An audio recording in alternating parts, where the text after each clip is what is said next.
Constitution से बड़ी चुनौती हमारे लिए कोई भी नहीं है। हर एक जगह पे इंडियन कॉन्स्टिट्यूशन जितना चर्चित रहता है, उतना ही वो बहुत लेंथीएस्ट है, क्योंकि सारे देश के कॉन्स्टिट्यूशन मिला के एक इंडियन कॉन्स्टिट्यूशन बना है। और जितना वो लंबा है, उतना ही वो मुश्किल भी होता है याद करने के लिए। पर याद तो करना पड़ेगा ना, क्योंकि वो हमारे लिए बना है। हमारे सारे अधिकार उसमें हैं। और गवर्नमेंट एग्ज़ाम्स के लिए अगर हम प्रिपरेशन कर रहे हो, तो इंडियन कॉन्स्टिट्यूशन तो लर्न करना ही पड़ेगा। इसीलिए जितना वो डिफ़िकल्ट है, उतना ही हम उसे ईज़ी बनाते हैं, और we learn it in a story form, जो भी मुझे फ़ॉलो करते हैं वो। So let us start with the next articles. तो हमने आर्टिकल 1 से आर्टिकल 30 तक, if you check my page, मैंने कंप्लीटली एक्सप्लेन कर दिया है on my YouTube channel too. अब देखो, will head towards the next. अब यहाँ पे है आर्टिकल 31, ठीक है। आर्टिकल 31 मैं मैं जैसे कि मैंने लास्ट वीडियो में बताया था आर्टिकल 30 में, कि मैं एक पूरा ग्राउंड था, उसमें बहुत सारे रिलीजन के लोग थे, वो साथ में हंसी खुशी से रह रहे थे। अब मैं उससे आगे जाती हूँ, तो वहाँ पे एक रूम नंबर प्लेट तो दिखाई गई है मुझे, पर वहाँ पे कोई प्रॉपर्टी नहीं है। तो मैं ना वहाँ से गाइड से पूछती हूँ कि यहाँ पे कोई प्रॉपर्टी क्यों नहीं है, तो अगर प्रॉपर्टी नहीं है तो फिर यहाँ पे प्लेट क्यों लगाया है रूम नंबर का। तो वो मुझे बताता है कि यहाँ पे एक रूम हुआ करती थी, एक प्रॉपर्टी हुआ करती थी, जो कि हमारी फंडामेंटल राइट था, राइट टू प्रॉपर्टी।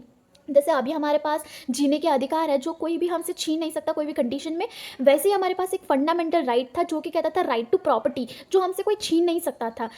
तो उसे निकाल के पार्लियामेंट ने उससे निकाल दिया था, और राइट टू प्रॉपर्टी निकाल के उसे सिर्फ एक आर्टिकल ही रखा था कि आप प्रॉपर्टी ओन कर सकते हो, पर वो आपकी फंडामेंटल राइट नहीं रही। फिर आगे जाके मुझे एक बहुत बड़ा दरवाज़ा दिखता है, जो कि गोल्डन डोर था, और वहाँ पे लिखा होता है the heart and soul of the constitution.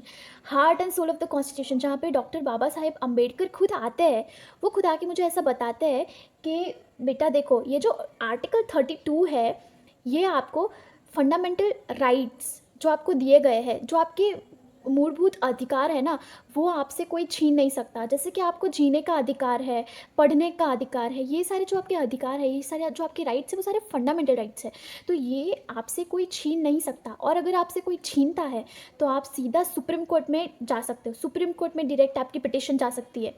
For example, अगर आपको कोई जीने से रोकता है, ऐसा कहता है कि तुझे मार डालूँगा, ऐसी कोई धमकी, तो ऐसे कोई आपको जीने नहीं देता, हरास करता है, ऐसी छोटी मोटी कोई भी चीज़ें होती है, तो वो सीधी आपकी सुप्रीम कोर्ट में आप अपील कर सकते हो। डिस्ट्रिक्ट कोर्ट नहीं, हाई कोर्ट नहीं, सीधा सुप्रीम कोर्ट। तो ये आपका फंडामेंटल राइट में आता है कि आप सीधा, अगर आपका फंडामेंटल राइट कोई आपसे छीनता है, तो आप सीधा सुप्रीम कोर्ट में जा सकते हो। फिर वहाँ पे एक आर्मी, बहुत बड़ी आर्मी मार्च कर रही होती है। अब वो आर्मी का कमांडर ऐसा कहता है, some of our rights may be restricted reasonably. तो फिर मुझे वो गाइड कहता है कि दिस इज़ आर्टिकल 33। अब आर्टिकल 33 क्या कहता है कि मार्शल लॉ, जो कि सिर्फ आर्म्ड फोर्सेस के लिए अलग से बने हैं, तो उनके अलग से राइट्स होंगे रीजनेबली, वो भी। फिर मार्शल लॉ, जो कि अलग से एक लॉ है आर्म्ड फोर्सेस के लिए, वो आता है आर्टिकल 34 में। और बाद में certain matters of this right can be legislated by parliament. इनके